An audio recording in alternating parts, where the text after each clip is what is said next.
अकबर के दरबार की एक नर्तकी अनारकली की ट्रैजिक लव स्टोरी को दर्शाता हुआ एक क्लासिक फिल्म मुगले आजम को भला कौन भूल सकता है। अनारकली और सलीम की प्रेम कहानी में सस्पेंस है, मिस्ट्री है और एक पैशनेट रोमांस भी है।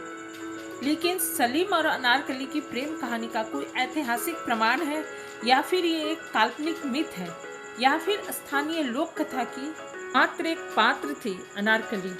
नमस्कार, मेरे चैनल हिस्ट्री एंड मैथोलॉजी में आप सबका स्वागत है। आज हम बात करेंगे सलीम और अनारकली की एक पैशनेट रोमांटिक लव स्टोरी के बारे में। लेकिन इसके पहले यदि आप मेरे चैनल को सब्सक्राइब नहीं किए तो सब्सक्राइब कर लीजिए और बेल आइकन को भी क्लिक कर लीजिए ताकि आगे आने वाले वीडियोस की नोटिफिकेशन आपको मिलता रहे। अनारकली का अस्तित्व हमेशा से लोगों के लिए, खासकर इतिहासकारों के लिए जिज्ञासा का विषय रहा है।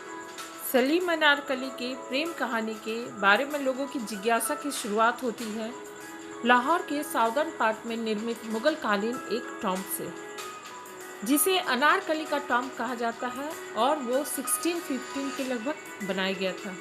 और उस टॉम्ब पे पर्शियन भाषा में एक दोहा लिखा हुआ है जिसका मतलब है, काश एक बार फिर से मैं अपनी प्रियतमा के चेहरे को अपनी आंखों से निहार पाता तो मैं दुनिया के आखिरी पल तक भगवान को धन्यवाद देता। और इसके नीचे उस दोहे के कंपोज़र का नाम लिखा है, मजनू सलीम अकबर।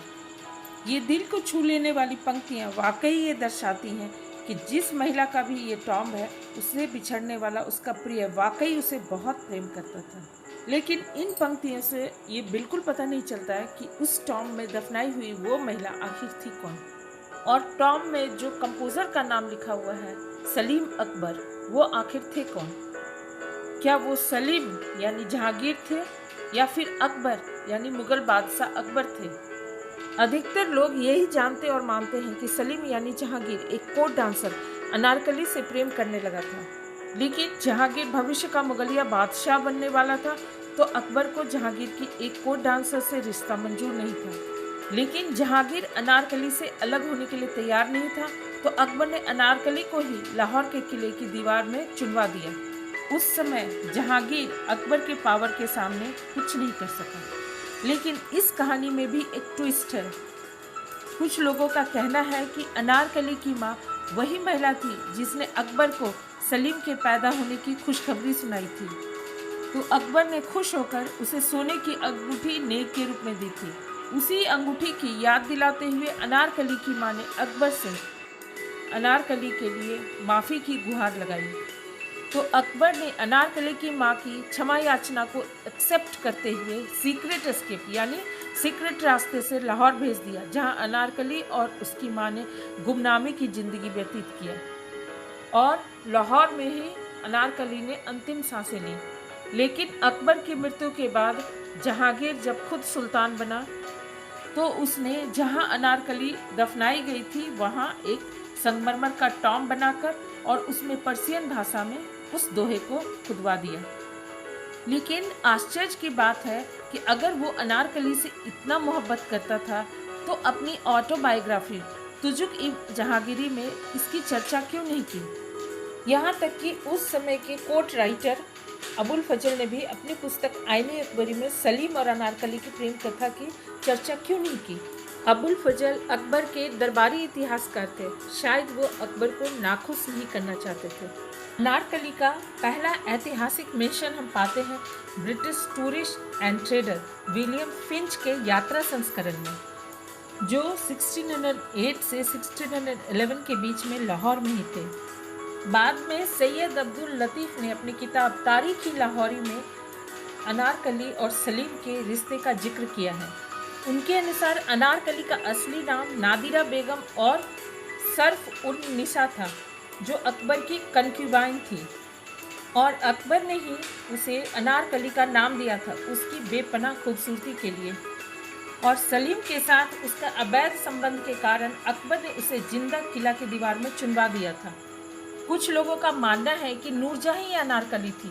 यह भी कहा जाता है कि अकबर की मृत्यु के बाद जहांगीर नूरजहाँ को कांधार से वापस बुला लिया था और नूरजहाँ को ही अनारकली कहकर पुकारने लगा। जहांगीर ने ऐसा क्यों किया, इसका कारण बताते हुए लोगों का मानना है कि एक ओर तो जहांगीर अपने पिता की बातों को समाज में इज्जत के साथ कायम रखना चाहता था, तो दूसरी ओर नूरजहां को अपने साथ रखना चाहता था, जिसको अकबर ने कांधार भेज दिया था शेर अफगान के साथ। कुछ इतिहासकारों का मत है कि जब इस कहानी को लाहौर के टॉम्ब के निर्माण से जोड़कर देखा जाता है तो ये कहानी सच प्रतीत होती है। इस टॉम्ब में हिजरा 1008 और 1024 इंस्क्राइब्ड है, यानी ये दोनों तिथि टॉम्ब में अंकित है, जो आधुनिक कैलेंडर के हिसाब से 1599 से 1660 के बीच का पीरियड को दर्शाता है।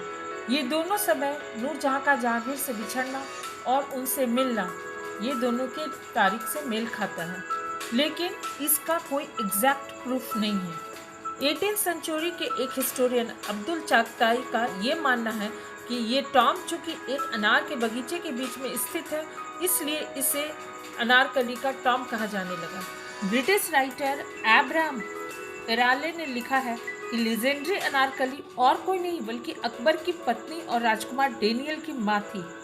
एब्राहम ने अपनी बात को पुख्ता करने के लिए अबुल फजल द्वारा वर्णित उस घटना का उल्लेख किया है, जिसमें अबुल फजल आईने अकबरी में ये बताते हैं कि एक बार सलीम को अकबर के हरम के गार्ड द्वारा पकड़ा गया था।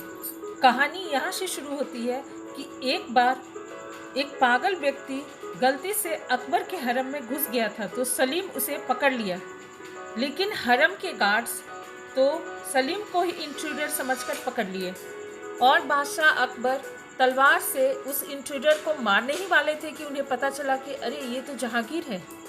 इस प्रकार सलीम पकड़ा गया था अकबर के हरम में, जब वो अपनी प्रियतमा और अपने पिता की पत्नी और डेनियल की मां से मिलने गया था हरम में। शायद हरम में घुसने वाला व्यक्ति सलीम ही था, लेकिन मुगल राजघराने की बात को दबाने और उस पर पर्दा डालने के लिए एक पागल व्यक्ति की कहानी रची गई थी।